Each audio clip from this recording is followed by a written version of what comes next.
This is the 5th episode in our latest season covering missing persons and unsolved homicides across the southeastern United States, and our 2nd episode in a series covering the unsolved homicide of Princeton Morris.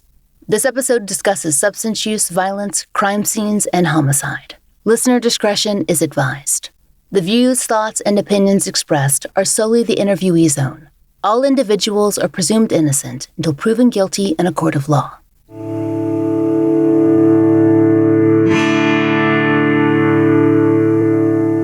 This is The Fall Line.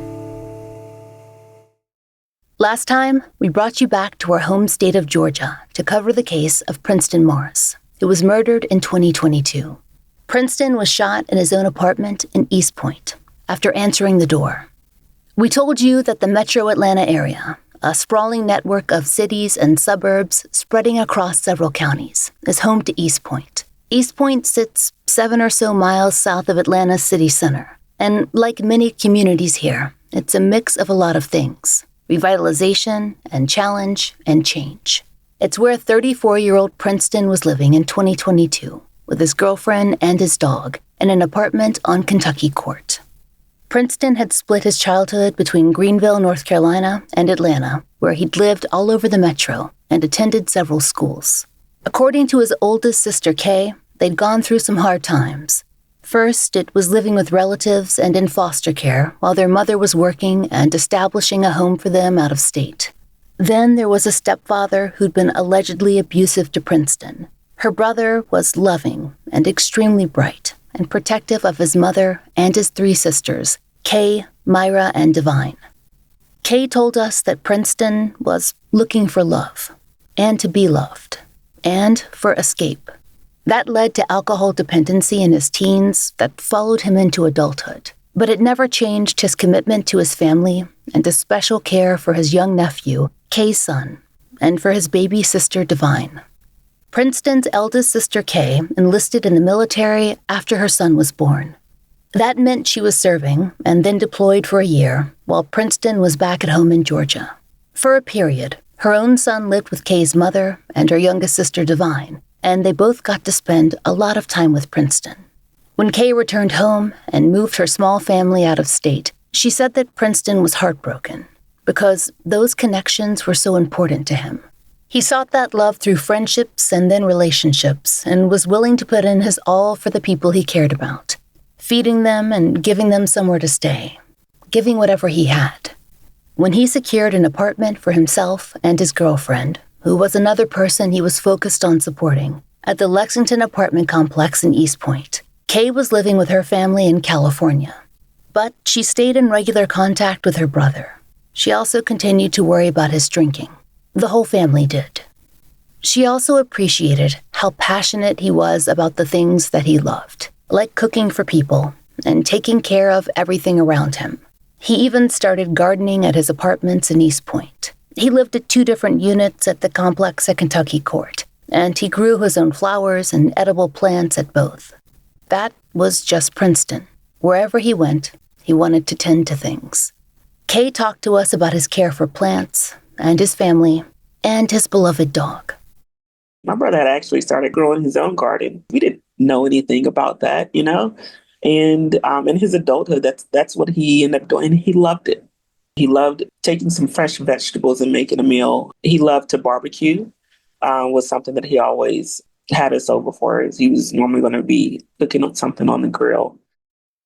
Kay said that having Princeton over meant inviting his dog too, because as far as he was concerned, his pet was like his child. He was a huge lover of dogs. And so whenever he went somewhere, he had a dog named Dolce. She was always coming. She was part of the family. And so sometimes it was hard to invite him to events because, you can't, these are no pets allowed type events. And my brother's like, well, if she can't come, she's part of the family, I can't come. Like he would stand 10 toes down for this dog. He had her for years. Rescued her from the animal shelter right downtown in Atlanta. I don't care where my brother was. The only place she wasn't going with him is to work. He loved that dog. As we told you last episode, Princeton did consistently work, but he changed jobs often, not necessarily by choice. It was definitely hard for him to hold down jobs, of course, because, he would end up in jail for a DUI or something, or just foolishness. It was definitely pretty hard for him to have a stable employment. For a long time, that was the state of things for Princeton Morris. He spent a lot of time caring for everyone and everything, but he also had struggles, some issues like DUIs. And as Kay said, problems maintaining long-term employment in the food industry jobs that he enjoyed. Even so, we found comments on social media from former employers who said that they'd hired Princeton multiple times at different restaurants. According to his youngest sister, Divine, that was no surprise. Princeton was just like that. People loved him, even if he ran into trouble.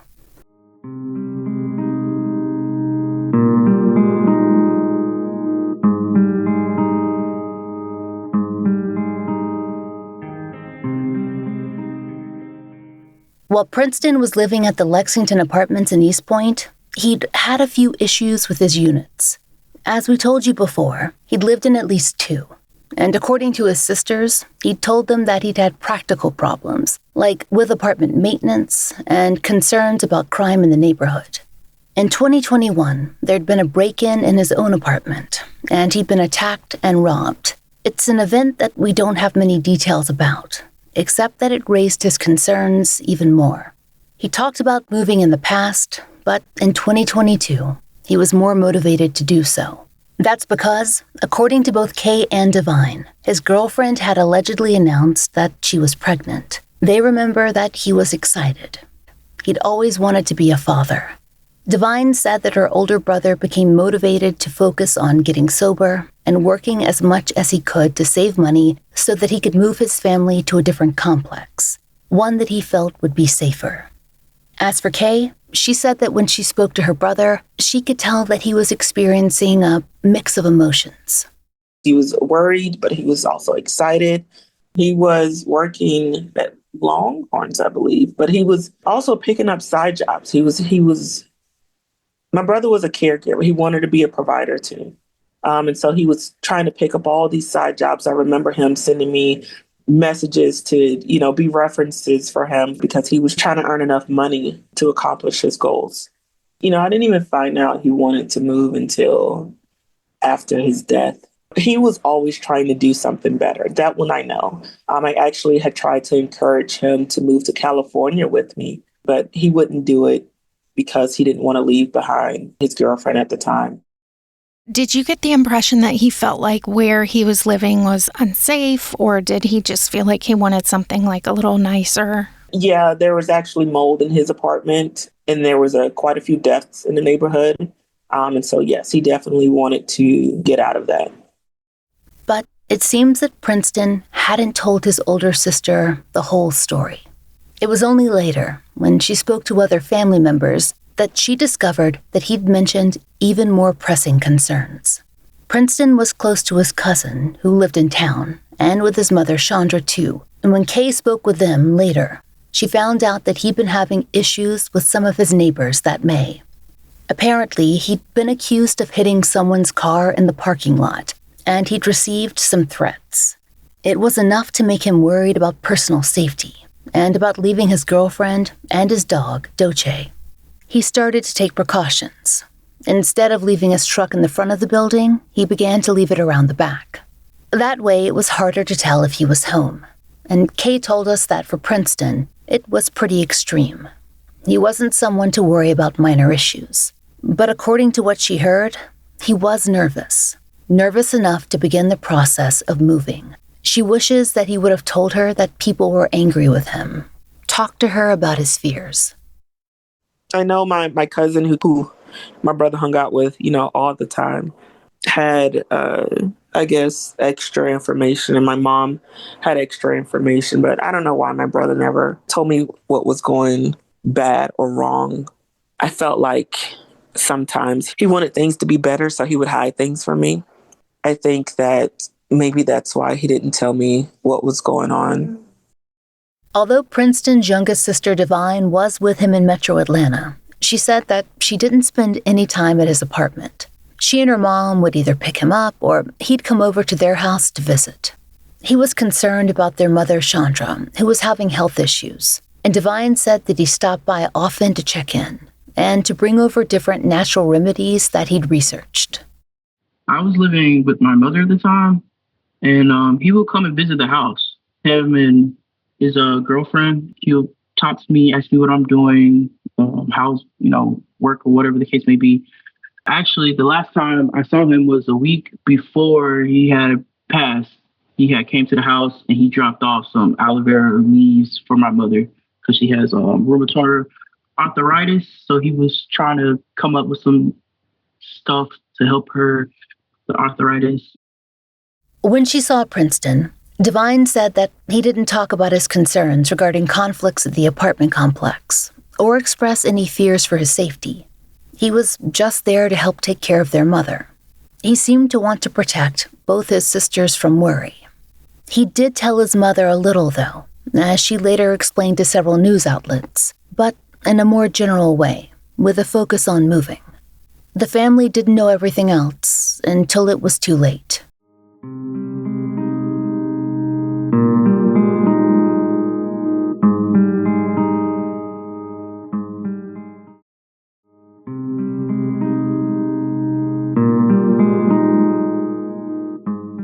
Mother's Day 2022 fell on Sunday, May 8th. To celebrate the holiday, Kay invited their maternal grandmother out to California for a visit. And it was a time when the family was in frequent contact, no matter where they were in the country. And Princeton, he was no exception. My grandmother was visiting the week before. It was Mother's Day weekend. We went out to a concert. My brother was trying to call me to tell me Happy Mother's Day. But I couldn't answer because, I'm in this concert and it's very loud. But my grandmother, she didn't care. She answered when he called her. So, and so he sent me a text because I didn't answer. He just said, I just wanted to tell you Happy Mother's Day.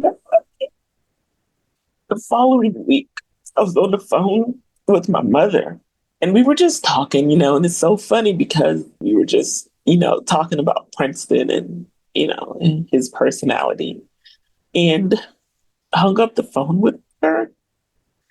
Because, it's getting late and they ended up calling back. We got a call from my cousin and a call from my mom's husband at the time that you could just hear my mom just screaming. And one of my cousins that he was really close to, that my brother was really close to, went to his apartment and he confirmed that my brother was gone. I think I was in such disbelief, like, what do you mean? What do you mean he was shot? Like, who would want to shoot him? He was at home. They said he was at home. Like, who would come to his house, just to do that? And of course, I felt so far away. And I think I didn't actually honestly believe it until I kept calling him. I kept going to voicemail. That was May 17th, just 9 days after Mother's Day, and Princeton's missed call. As best as we can put together from the documents we've been able to review, what the family has learned, and a few scattered news articles, both Princeton and his girlfriend were home that night.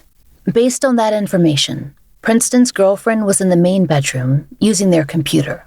Princeton was lying on the couch, probably napping in front of the television. It was just after 9 when someone approached the patio.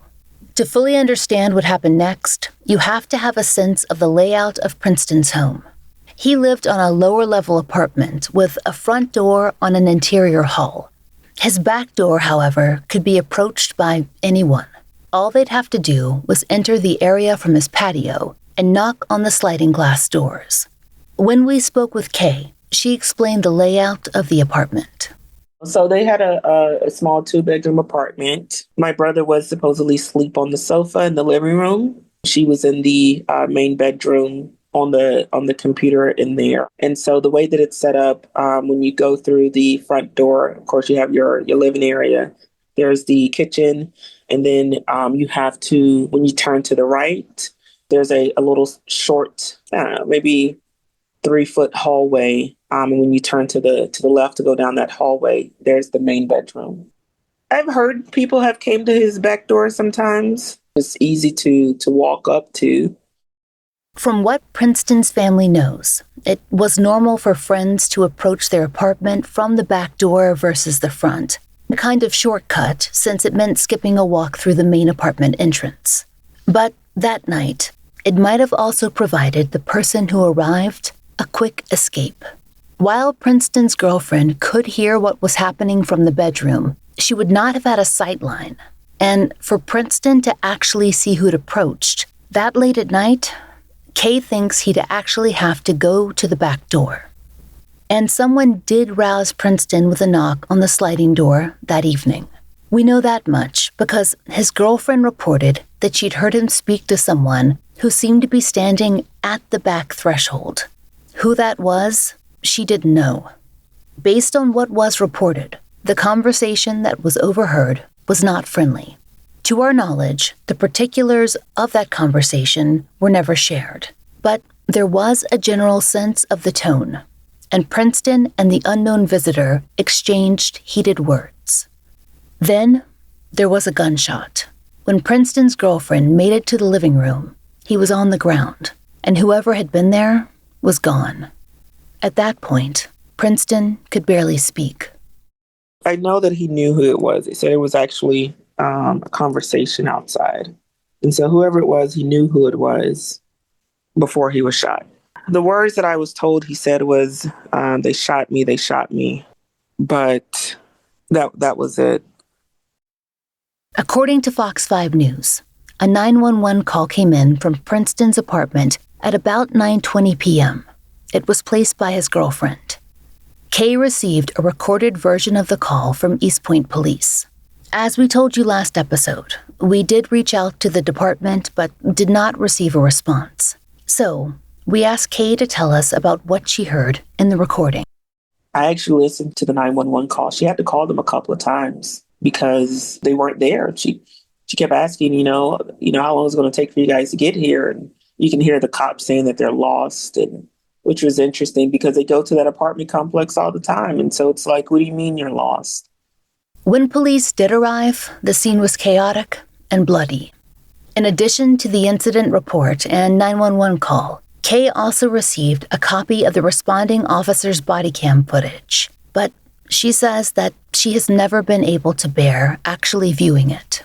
Her husband did watch it for her, though, to see if there was anything of evidentiary value that might help them find Princeton's killer. But he couldn't find any clues that he thought would help solve the crime. Nothing, really, past what we could get from the incident report.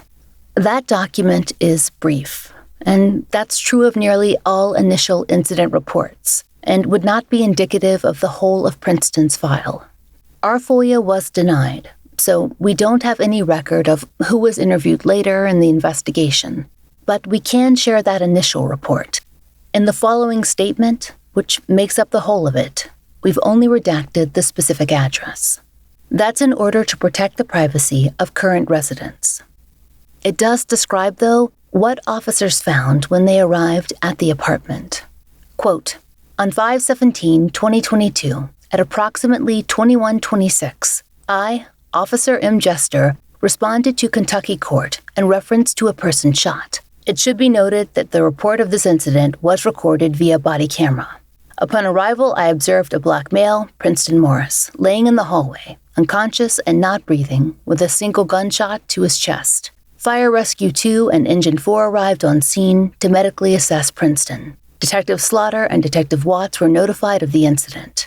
Crime scene tech herd arrived on scene for processing. End quote. Evidence indicated that Princeton had been shot in the patio area and then moved farther inside, where he collapsed. According to WSB-TV, Princeton, quote, was pronounced dead at the scene inside his home. That would have been around 9:30 p.m., not long after Princeton's girlfriend had called for help, but it would be close to 2 hours before his mother got the news. Princeton's girlfriend may have been delayed due to questioning by authorities or a search of the apartment. At around 11 p.m. that night, she was able to reach out to Chandra. But yeah, after she called the police, she called my mom. And my mom was actually in North Carolina at the time. Needless to say, it was a very long drive back for her because they didn't fly, they had drove. The only other relative their mother could immediately reach, besides their cousin, who was headed straight to Princeton's apartment, was Kay. I immediately booked my flight to go back home. Myra, the middle sister, woke up to dozens of missed calls and texts. Divine, who you'll recall was still living with her mother at the time, was home alone, and when someone was finally able to reach her, she said that she was in shock. She couldn't make sense of what she was being told. This was out of the blue, actually, completely out of the blue. When I got the call, I was home alone, actually, when I got the call that he passed.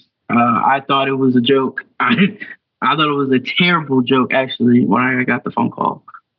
As for Kay, she was stunned, in disbelief. She had to get back to Atlanta as soon as possible. And when she arrived, she said, it was difficult to discover what exactly was happening. The morning after Princeton's murder, Myra went straight to the apartment complex, and she tried to speak with neighbors to find out anything they knew. But no one had told her anything. And Kay, she headed straight to their mother's house and found her near catatonic with grief. From the very beginning, she said, Kay had issues discovering what law enforcement had told her family. I just booked my flight and I went there and it was just chaos, My mom was just sick, You say that, parents don't have a favorite kid. My mom, I'm pretty sure her favorite kid was my brother. She was just sick and I didn't know what to do for that. I would have to come and visit her in the bedroom. She didn't, of course, take it very well. They talked every day, We were trying to stay in contact with the police. For some reason, the police, they never called her that night. She had to find out from the girlfriend at the time that, something had happened. The police, I think, didn't call her for another day or two. We were trying to hunt down the police because they were not calling us. And we were the family. And so it was just dealing with East Point. It's just kind of exacerbated, I think, the stress of the situation. And so it was just really chaotic with trying to get in contact with them, trying to, help take care of my mom, trying to figure out what happened, trying to put pieces together, going to clean out the apartment.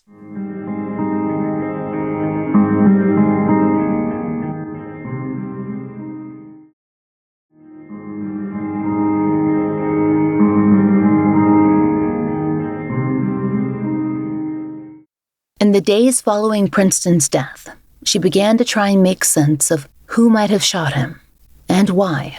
That's when Kay discovered that Princeton had received some threats regarding a car accident in the apartment complex. But was that enough for someone to approach him and then kill him? Even to this day, she isn't sure.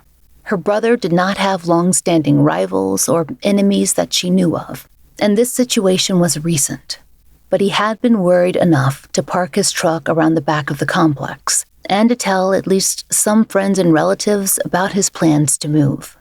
There was one other event related to his girlfriend that could have potentially drawn someone to their apartment, even if that person of interest was not actively targeting Princeton.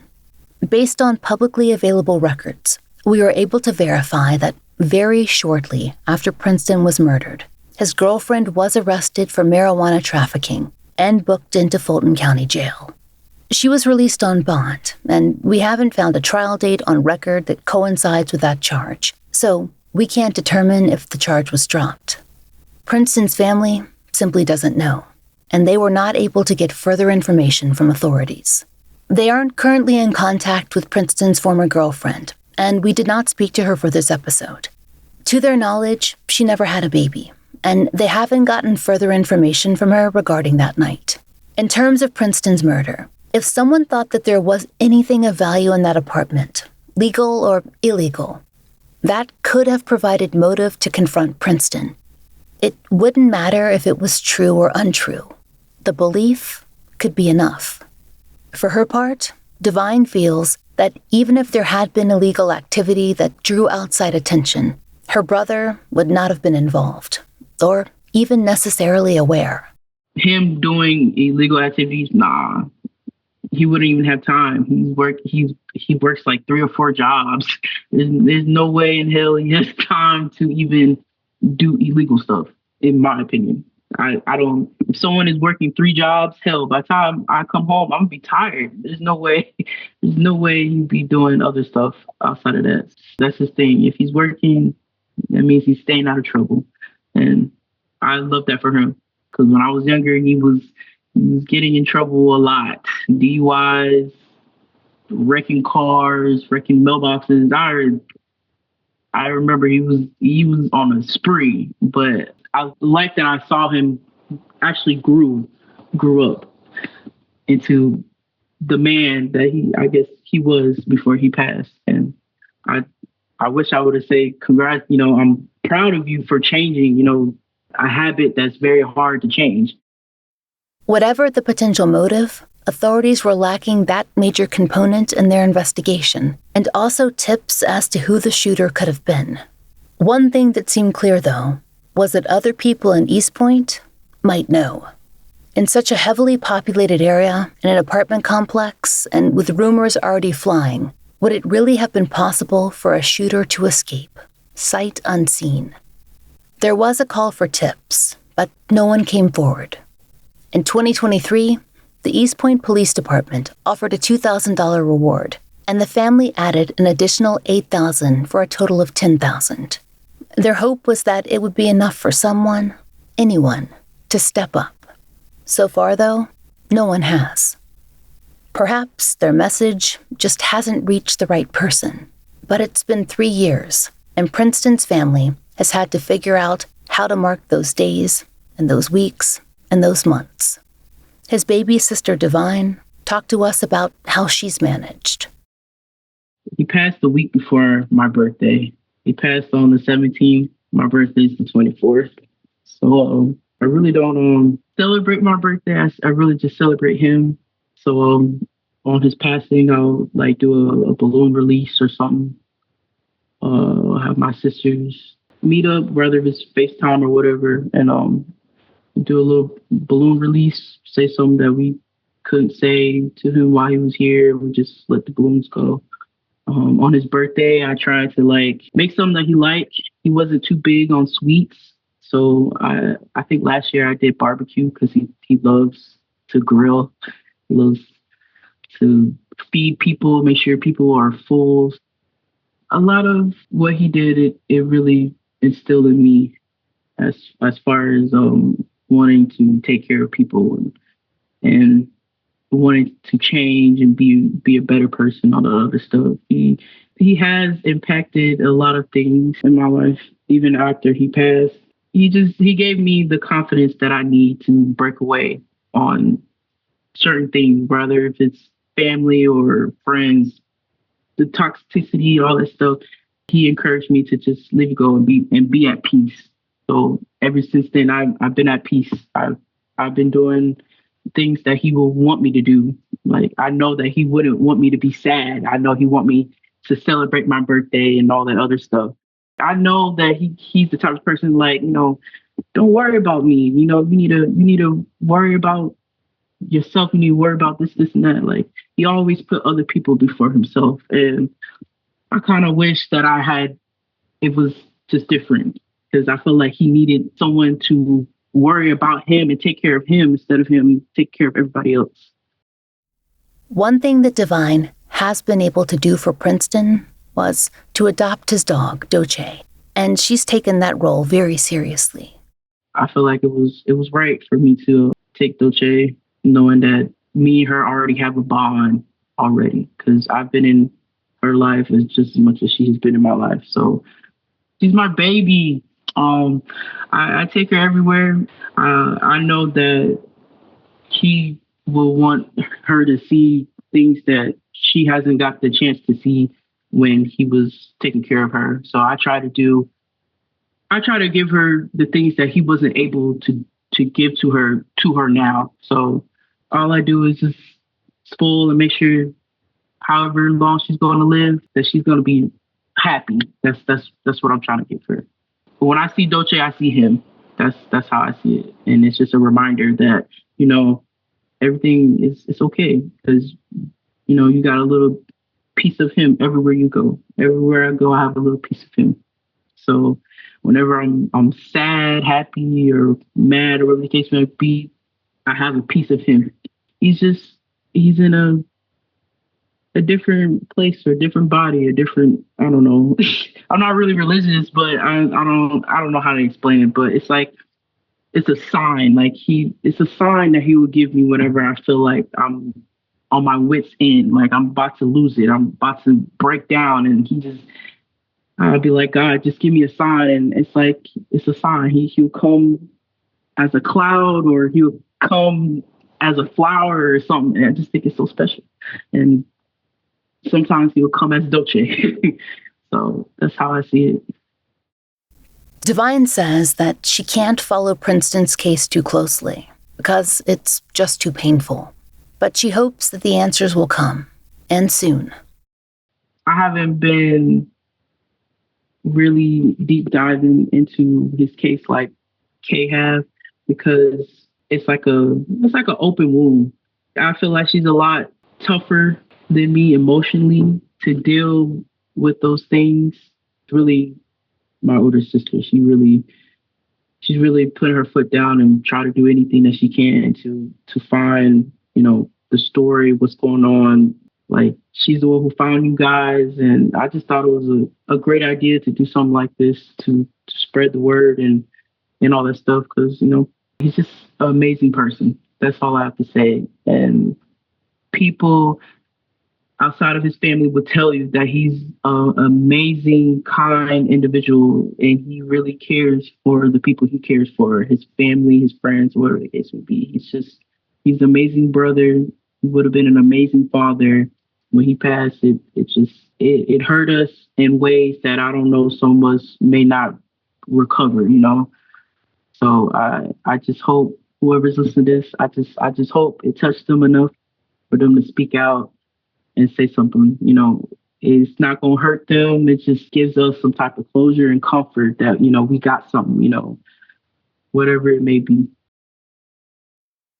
As for Kay, the oldest, the one who's been there to help take care of her siblings for a long time, she's determined to pursue Princeton's case until she gets answers. Because that's the same kind of love that Princeton would show her, show anyone that he cared about. And he cared about a lot of people. That was his gift. I think it's important to know that he was always trying to build relationships with people. People like to look at him for, some of the things that he was doing or seeing in his arrest record. But I feel like that was just all a symptom of his story, honestly. He was honestly a different person. Even some of his classmates that have kind of reached out, they just said the same thing. He just had a really big heart. Some of the people that knew him in his community, said he was always trying to help the kids and playing basketball with them and just being himself. For me, that was him being himself. Every member of Princeton's family is waiting for justice in his case, now 3 years delayed. As his mother Chandra told Fox 5 in March of 2024, she knows that, quote, finding her son's killer won't bring him back, but she says that getting him off the street would bring her family immense relief. As she explained then, it's vital, quote, just to know that that person who did it is no longer walking in the street, can never hurt another person again. The family hopes that the $10,000 reward might be enough to encourage anyone with information to come forward with anything they may have seen on May 17th, 2022, or heard since, that could help bring Princeton's murderer to justice. If you have any information in Princeton's case, please call Crime Stoppers Atlanta at 404-577-TIPS or 8477.